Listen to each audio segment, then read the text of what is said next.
We've been collecting cell phones of different age groups for the last 6 years or so, and we've been testing whether or not it's safe to not only have this in one's pocket, but after you are done using them, throwing them into the domestic waste bin.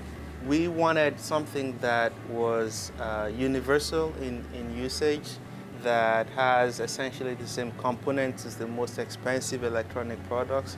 And so we picked the cell phone as the model product that we will study.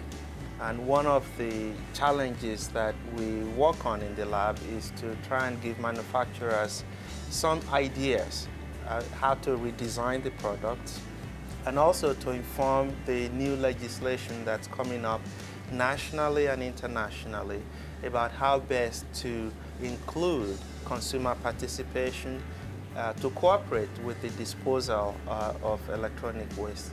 There are standardized tests that we have to do to identify whether a particular product is hazardous. Those tests require that you simulate a worst-case scenario.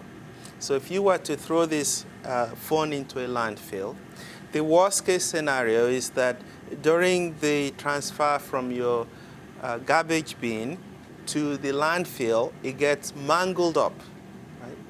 And we're expected to simulate that process. We're also expected to simulate what happens after it ends up in the landfill. So for example, if the rain falls, and it's a very acidic rainfall in some parts of the country that's realistic, so we, to follow those tests, we shred the phones into very tiny particles, and then we put them in a solution that is acidic to help us understand what would happen if acid rain falls on a mangled up phone. This process, probably in a natural situation, might take 10 years to get all of the chemicals out. It hastens a 10-year process into 2 or 3 days. And it's not unusual to find 50 or 100 different chemicals, some very dangerous, like mercury, cadmium, lead. The chemicals that we're talking about in cell phones and most electronic products have been showing up in people. In villages where they recycle electronics, blood lead concentrations are higher than what CDC will recommend that somebody has to go to the hospital.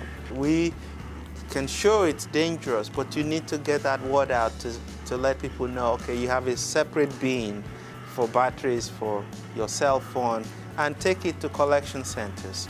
The electronics revolution has been wonderful, but I think the revolution has to be renovated, and the way we make the products to not have the damage that comes with careless disposal of things we know already are dangerous.